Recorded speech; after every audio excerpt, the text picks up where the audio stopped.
শিক্ষার্থীবৃন্দ, আসসালামু আলাইকুম। আজকে আমি তোমাদেরকে প্রাথমিক বিজ্ঞান চতুর্থ শ্রেণী এই বইটি থেকে অধ্যায় ৩ দুর্ঘটনা ও প্রাথমিক চিকিৎসা এই অধ্যায়টি পড়াবো। অধ্যায় ৩ পৃষ্ঠা নাম্বার ২৬ এই অধ্যায়টা আজকে আমি তোমাদেরকে পড়াবো। তাহলে চলো আমরা শুরু করছি। দুর্ঘটনা ও প্রাথমিক চিকিৎসা।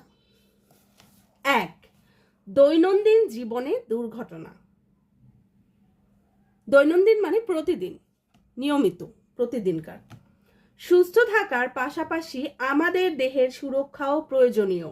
সুস্থ থাকার পাশাপাশি আমাদের দেশের সুরক্ষা কি প্রয়োজন, তাই না?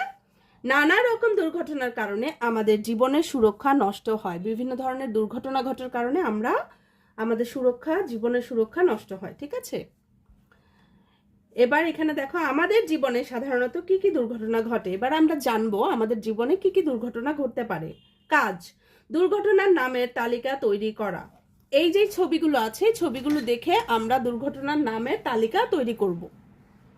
এখানে কি বলেছে? কাজ হচ্ছে দুর্ঘটনার নামের তালিকা তৈরি করা। যা করতে হবে, এখানে অনেকগুলো ছবি দেয়া আছে। দেখো, একটা ছেলে গাছ থেকে পড়ে যাচ্ছে, এখানে পায়ে মোচ খেয়েছে, ব্যথা পেয়েছে, পানিতে ডুবে যাচ্ছে, সাপে কামড় দিচ্ছে, বৈদ্যুতিক তার ধরে দুর্ঘটনা ঘটেছে, এখানে হাত পুড়ে গেছে বা ছিলে গেছে, আর এখানে হচ্ছে গাড়িতে অ্যাক্সিডেন্ট করেছে।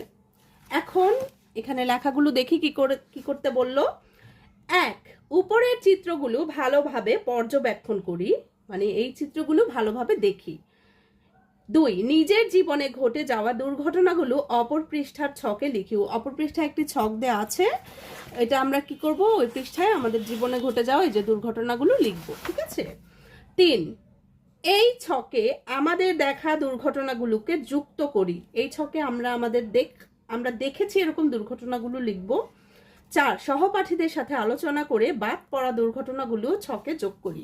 আচ্ছা, আমরা তাহলে ছকটা একটু দেখি।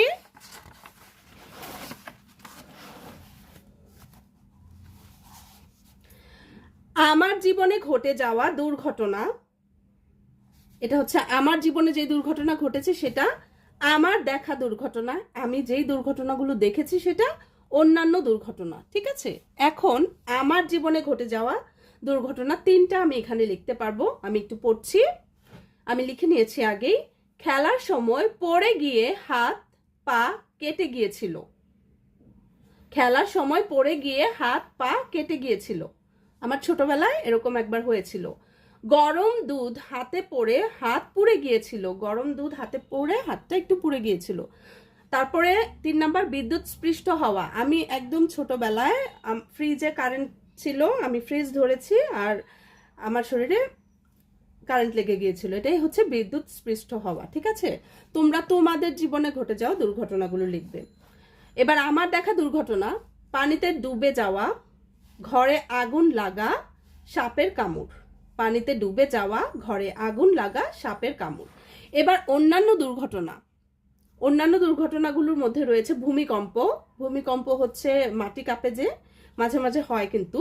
কাল বৈশাখী ঝড়ে গাছ উল্টে যাওয়া বা উপড়ে যাওয়া। কাল বৈশাখী ঝড়ের কারণে কিন্তু প্রচন্ড ঝড়ে গাছপালা পড়ে যায় বা উল্টে পড়ে যায়। তারপরে প্রচন্ড বজ্রপাত, যখন বৃষ্টি হয় তখন মাঝে মাঝে প্রচন্ড বজ্রপাত হয়। বজ্রপাতেও কিন্তু মানুষ মারা যায় বা আহত হয়।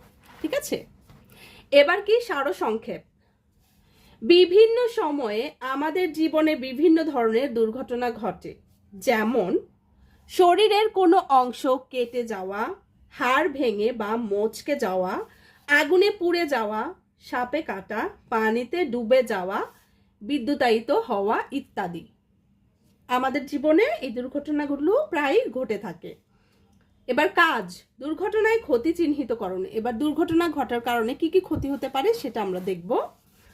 দুর্ঘটনায় সাধারণভাবে যা যা ক্ষতি হয় সেগুলো নিজে ভেবে ও সহপাঠীদের সাথে আলোচনা করে নিচের ডায়াগ্রামে শূন্যস্থানে লিখি।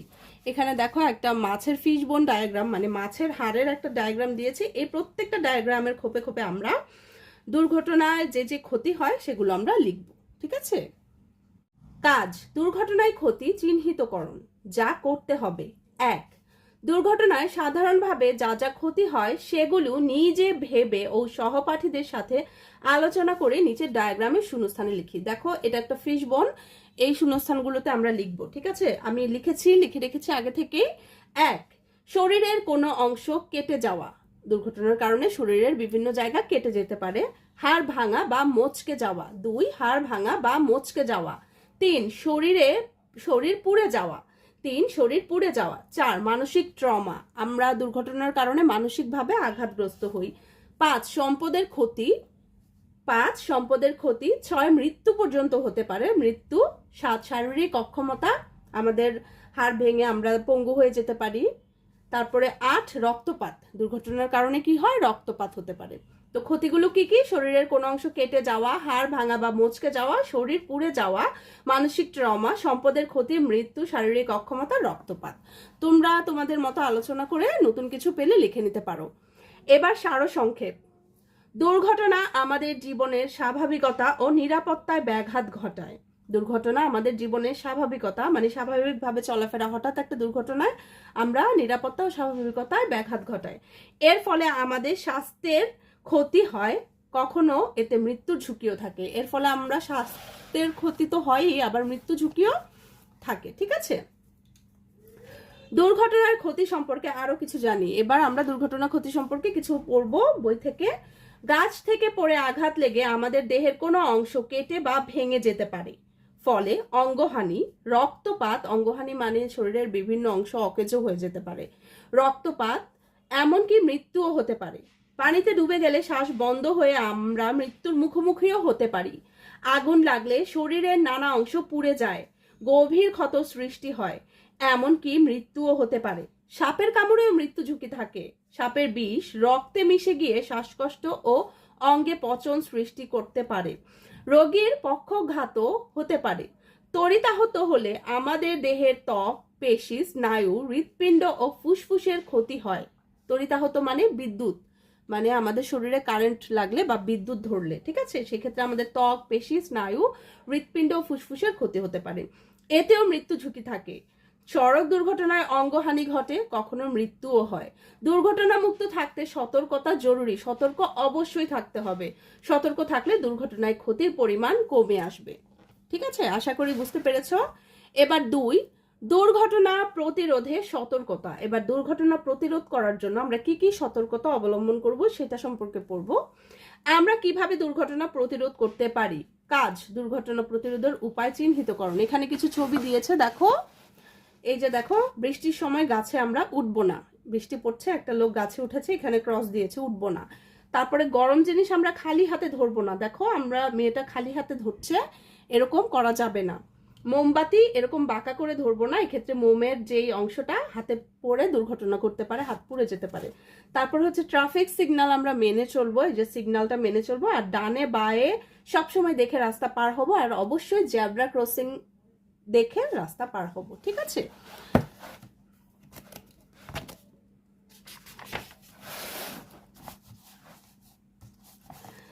উপরের চিত্রগুলো ভালোভাবে পর্যবেক্ষণ করি, যে ছবিগুলো আমরা দেখলাম। 2, একটি করে দুর্ঘটনা প্রতিরোধের সতর্কতা নিয়ে দলে দলে আলোচনা করি, মানে যে কোনো একটি দুর্ঘটনা প্রতিরোধের যে সতর্কতা, এটা নিয়ে আমরা একটা দল করব, আমরা কয়েকজন স্টুডেন্ট মিলে তারপর আলোচনা করব। 3, প্রতিটি দলের একজন নিজের দলে আলোচনা করা প্রতিরোধমূলক সতর্কতাগুলো ভিনয় করে দেখাই, মানে আমরা অভিনয় করেও দেখাবো। 4, দলের আলোচনা ও সহপাঠীদের ভূমিকা ভিনয় দেখে নিচের ছক পূরণ করি। এবার এই যে নিচের যে ছকটা আছে এটা আমরা পূরণ করে নিব, আমি আগেই লিখে রেখেছি। দেখো দুর্ঘটনার ধরনগুলো দেয়া আছে। এবার প্রতিরোধের সতর্কতা, আমরা প্রতিরোধে কি কি সতর্কতা অবলম্বন করব। গাছ থেকে পড়া, বৃষ্টির সময় গাছে উঠবো না, অন্য সময় গাছে উঠলেও সাবধানে উঠবো এবং গাছের নিচে কাউকে দাঁড় করিয়ে রাখবো। কি, আরেকবার পড়ছি, গাছ থেকে পড়ার ক্ষেত্রে আমরা কি করতে পারি। বৃষ্টির সময় গাছে উঠবো না, অন্য সময় গাছে উঠলেও সাবধানে উঠবো এবং গাছের নিচে কাউকে দাঁড় করিয়ে রাখবো, একা কখনো গাছে উঠবো না। তারপর দেখো আগুনে বা তাপে পোড়া, আগুনে বা তাপে পুড়ে যাওয়ার ক্ষেত্রে আমরা কি করতে পারি। খালি হাতে গরম কিছু ধরবো না, আমরা কখনোই খালি হাতে গরম কিছু ধরবো না। আগুন, বিদ্যুৎ, চুলা ও গরম জিনিস থেকে দূরে থাকবো। আগুন, বিদ্যুতের যে লাইনগুলো আছে, চুলা ও গরম যেসব জিনিস আছে সবকিছু থেকে আমরা দূরে থাকবো। আগুন নিয়ে কখনো খেলবো না, আগুন কখনো খেলার জিনিস না, ঠিক আছে। পানিতে ডোবা, পানিতে ডোবার ক্ষেত্রে সাঁতার না জানলে কখনোই একা নদী পুকুর বা ডোবায় নামবো না। সাঁতার না জানলে কখনোই একা নদী পুকুর বা ডোবায় নামবো না, বড়দের উপস্থিতিতে পানিতে নামবো, বড়দের উপস্থিতিতে পানিতে নামবো, ঠিক আছে। সড়ক দুর্ঘটনা, সড়ক দুর্ঘটনার ক্ষেত্রে নিয়ম মেনে গাড়ি চালাবো, রাস্তা পার হওয়ার সময় ডান ও বামে তাকাবো, ফুটপাথ ব্যবহার করব ও ট্রাফিক সিগন্যাল মেনে চলবো, ঠিক আছে। সাপে কাটা, বাড়ি ঘরের ঝোপঝাড় পরিষ্কার রাখবো, রাতে বাতি ও লাঠি নিয়ে চলবো, অপ্রয়োজনীয় গর্ত ভরাট করব। কি, বাড়ি ঘরের ঝোপঝাড় পরিষ্কার রাখবো, রাতে বাতি ও লাঠি নিয়ে চলবো, অপ্রয়োজনীয় গর্ত ভরাট করব।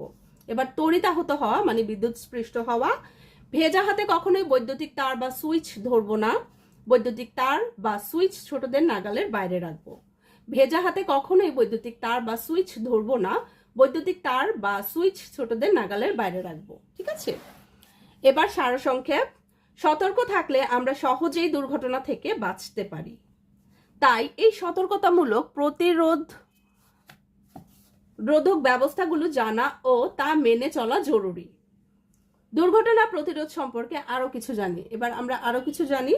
খেলার সময় আঘাত, এরকম আঘাত থেকে রক্ষা পেতে হলে খেলার সময় অন্যদেরকে দেখে দৌড়াবো এবং কাউকে ধাক্কা দিব না, অন্যদেরকেও এ ব্যাপারে সতর্ক করব। আমরা যখন খেলাধুলা করব, অন্য খেলোয়াড়রা বা আমাদের সহপাঠীরা বা আমাদের বন্ধুরা যে দৌড়াদৌড়ি করছে, আমরা সবসময় এটা খেয়াল করব। তারপরে তাদেরকে কখন আমরা ধাক্কা দিব না এবং তাদেরকেও বলবো সাবধানে দৌড়াদৌড়ি করতে, খেলাধুলা করতে। এবার কেটে যাওয়া, ছুরি, কাঁচি বা ধারালো কিছু ব্যবহার করতে গিয়ে অনেক সময় আমাদের হাত বা শরীরের কোনো অংশ কেটে যায়।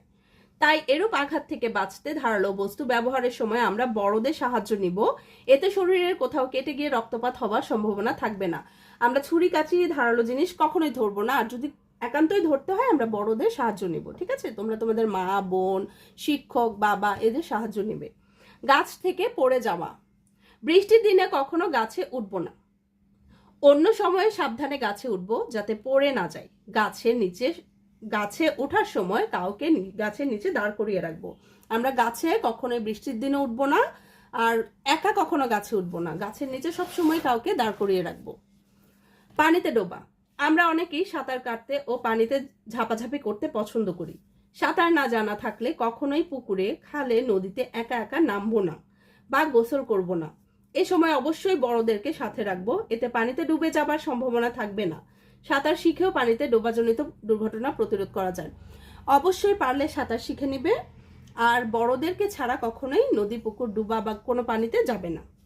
আগুনজনিত দুর্ঘটনা, খালি হাতে গরম কিছু ধরবো না, অনেক সময় বৈদ্যুতিক শর্ট সার্কিট থেকে আগুন লেগে যায়, এক্ষেত্রে বাড়ির বৈদ্যুতিক তার ও সংযোগের ব্যাপারে সাবধান থাকবো। দিয়াশলাই, জ্বলন্ত বিড়ি বা সিগারেট ও চুলা ইত্যাদি থেকে ঘর, বাড়ি ও স্থাপনায় আগুন লেগে যায়। অগ্নিকাণ্ডের দুর্ঘটনা প্রতিরোধে দেয়াশলাই বা আগুনের কোনো উৎস যেমন কুপি, হারিকেন, মোমবাতি ইত্যাদি নিয়ে খেলবো না, আগুন নিয়ে কখনোই খেলা যাবে না। সহজে আগুন লাগে এমন কিছু যেমন কাগজ, কাপড়, কাঠ ইত্যাদি আগুনের কাছ থেকে দূরে রাখবো। এ ধরনের সতর্কতা অবলম্বন করলে দুর্ঘটনা ঘটার সম্ভাবনা কমে যায়, ঠিক আছে। এবার দেখো তড়িতাহত হওয়া, ভেজা হাতে বৈদ্যুতিক জিনিস ধরলে শক লাগতে পারে, একে বিদ্যুৎস্পৃষ্ট হওয়া বলে। এটি এড়াতে বড়দের সাহায্য ছাড়া ভেজা হাতে কখনো বৈদ্যুতিক তার বা কোনো জিনিস ধরবো না। আমরা ছোটরা তো কখনোই বৈদ্যুতিক জিনিস ধরবো না বড়দের সাহায্য ছাড়া, আর ভেজা হাতে বড় হোক ছোট হোক কেউই ধরবো না। সড়ক দুর্ঘটনা, নিয়ম না মেনে গাড়ি চালানোর ফলে সড়ক দুর্ঘটনা ঘটে। সব সময় ডান ও বাম দিকে লক্ষ্য করে সিগন্যাল বাতি দেখে সতর্কভাবে রাস্তা পার হব, এতে দুর্ঘটনা বহুলাংশে প্রতিরোধ করা যায়। রাস্তায় জেব্রা ক্রসিং অথবা রাস্তার পাশে ফুটপাত থাকলে অবশ্যই তা ব্যবহার করব। আমরা সবসময় জেব্রা ক্রসিং বা ফুটপাত ব্যবহার করব। সাপে কাটা, বাড়িঘরের আশপাশ পরিষ্কার রাখলে সাপ লুকিয়ে থাকতে পারে না। ঝোপঝাড় যেগুলো হয় বাড়িঘরের আশেপাশে সেগুলো অবশ্যই পরিষ্কার রাখতে হবে। সাপ থাকতে পারে এমন জায়গা এড়িয়ে চলবো। রাতে বাতি ও লাঠি নিয়ে চলাফেরা করলে নিরাপদ থাকবো। সাপের খেলা দেখার সময় সতর্ক থাকবো। বাড়ির আশেপাশে ঝোপঝাড় থাকলে তা পরিষ্কার করব। ইঁদুরের গর্ত থাকলে তা ভরাট করে রাখবো। তো আমাদের দৈনন্দিন জীবনে এই সতর্কতাগুলো মেনে চললে সহজেই বিভিন্ন দুর্ঘটনা প্রতিরোধ করা সম্ভব, ঠিক আছে।